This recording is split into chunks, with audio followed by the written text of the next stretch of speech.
Today I want to teach you how I lost 4 pounds of fat in 4 days using extended fasting. I've already done 2 of these and I'm planning out my third right now. But let's start from the beginning. I first heard about the concept of doing extended fasting from Atlas Power Shrugged, so at the end of my last bulk, the idea was rattling around inside my head. So then, on the 3rd of February, I spontaneously decided to start. I decided to go all in and attempt a 4-day fast without any previous experience. On that first day, the waves of hunger came and went, but nothing that wasn't manageable. No more hungry than just skipping a meal. But the problem that I had, the mistake that I made, was that I only had 1 packet of electrolytes. Something small similar to an element packet. I needed much more, and this was something that was going to cause me a lot of problems later. Sleep that night was not good. I had super disturbed sleep, hard time falling asleep, waking up multiple times. But when I finally woke up in the morning, I felt terrible.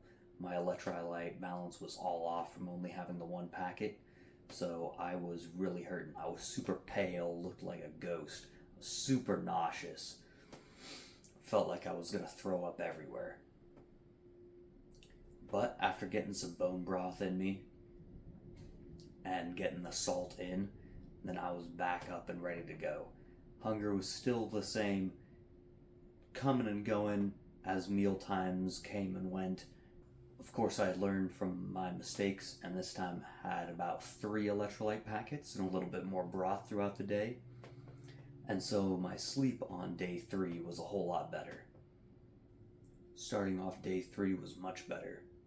I had slept well, because I had gotten all my electrolytes in. I was feeling good at the start of day 3. My hunger was a little bit lower, and I was ready to take on the day. This is also where I started noticing some of the odd benefits of fasting, or the odd side effects.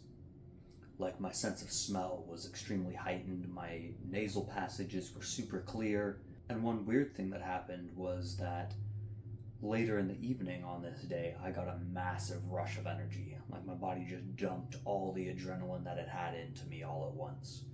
That was rather unpleasant because I had to sit down for class, but after a couple hours, it faded away and I was back down to a normal baseline. The 4th day, I actually noticed my hunger come back a lot, but that was mostly psychological. I just knew I was going to get to eat that evening. And so I was anticipating it the whole time.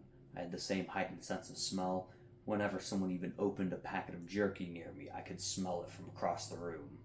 So that evening, it was time to break the fast. So I started off with some bone broth and a little bit of peanut butter to warm up the appetite. And I have to say that peanut butter, after those 96 hours of not eating, was some of the most delicious stuff I had ever tasted. After that, I decided to celebrate the accomplishment and went and got some sushi, and yeah, it was the best meal that I've ever had. Then about a month later, I started my second fast. This one, I knew a lot more what I was getting into. So I knew on day 1 that I needed to be having a lot more electrolytes.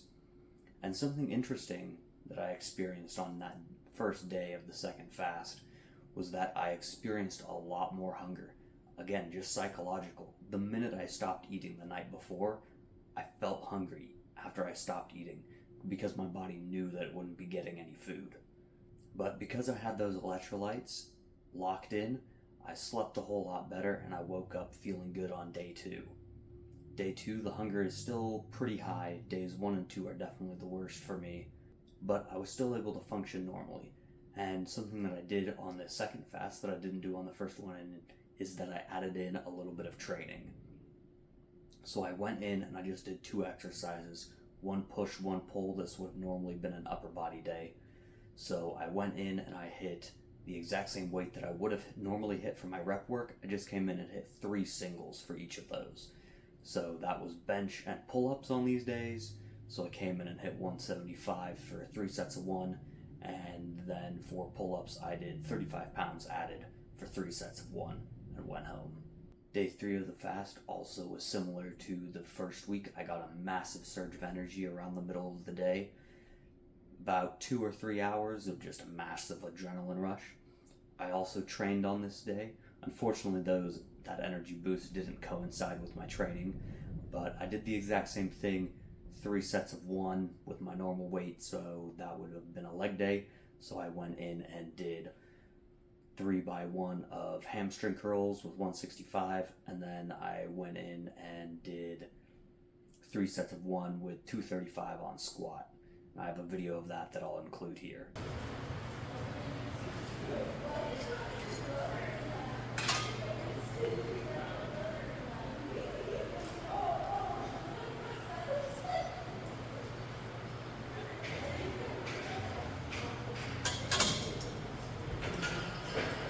So the second fast I was doing for a little bit longer.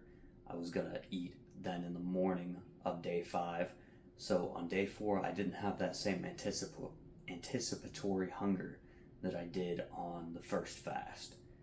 So that made day 4 a little bit easier. At this point, hunger is a lot more manageable, comes and goes, and you're used to just saying, it's not important, I'll just push through. So now I'll show you the graphs of the weight loss that I experienced. Each time I lost about 4 pounds. I went down from about 174 down to 170 on the first one, and then from that 170 point, after maintaining in between fasts for about 3 to 4 weeks, then dropping down again, this time to about 166. So 2 things about fasting that people often talk about that I didn't experience was a sort of boost in mental clarity. I definitely felt like I was not as sharp as I normally am. So when certain people talk about getting this mental clarity boost or feeling like they can focus a whole lot more, I didn't experience that. Maybe it's just because I'm newer to fasting, my body isn't adapted to it yet, but as I continue to do these, then we'll see if I experience those benefits. But my body runs really well on a lot of carbs, so in this depleted fasted state, I'm definitely not operating at my full capacity. The other thing that I didn't experience was a total cessation of hunger. A lot of people will report that around day 3 or 4 that they don't really feel hungry at all anymore. And I definitely didn't experience that. The hunger was definitely less noticeable than days 1 and 2. It's where your body's really fighting you, asking, hey, where's my food at? So days 3 and 4, it's definitely less, but it's still quite noticeable. Throughout the whole experience, I would say I definitely also became a little bit food obsessed. Constantly thinking about food. It's pretty much the only thing I wanted to talk about or hear about was, oh, what are you eating right now? What am I going to eat later? Stuff like that. So that obsession was definitely interesting. You can see it. It reminded me a lot of when you watch a survival show or something like that. The person's out there and they haven't eaten and they're just fantasizing about food. I would definitely fell into that as well. Another thing that you get out of fasting is it sort of breaks the general food addiction that you have. While you might experience this obsession with food while you're doing it, once you eat again and the hunger fades away and your body settles back into normality, then it's a lot easier for you to understand that, oh, I don't need to eat right now. It's really optional what and when you eat. And so when you'll be fasting and you'll hear people say, oh, I'm starving. And you sort of just look at them with this funny look on your face. You're like, really? I'm pretty sure I'm much closer to starving than you are. And it's a funny experience. It gives you a lot of perspective on how you deal with food in your regular life. For my next fast, I'm going to up the challenge even more and go for 7 days. I'm hoping to get that one fully recorded, so taking videos throughout the day to record my experience and how I'm feeling as I go. Buttons down below, you know what to do.